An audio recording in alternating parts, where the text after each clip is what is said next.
This question is from CBSE Maths 2025 examination. The statement of the problem is the absolute maximum value of the function fx की value x cube minus 3x plus 2 in an interval, एक interval दिया 0 to.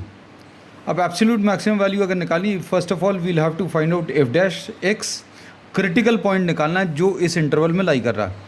Critical point निकालने का तरीका f dash x is equal to 0.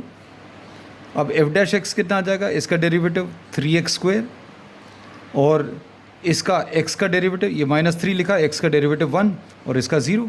So we say that 3x square -3 will be equal to 0 और 3x square will be equal to 3 और x square will be equal to 1 और x will be equal to +-1.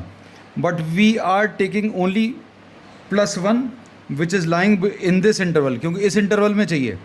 So we will be taking x equal to 1 पर function की value, x equal to 0 the first boundary value of the given interval and x equal to 2 इन पर function की value निकालेंगे.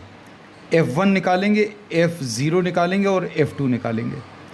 अब इसमें f1 की value will be 1 cube -3 into 1 +2, तो 1 + 2 3 -3 is 0. 0 पर अगर निकालें तो 0 क्यूब -3 इंटू 0 एंड +2, ये सॉल्व करने पर 2 आएगा. f2 की वैल्यू 2 क्यूब -3 इंटू 2 एंड +2, तो ये 8 + 2 10 -6, 10 minus 6 is 4. So we said that the maximum value is 4.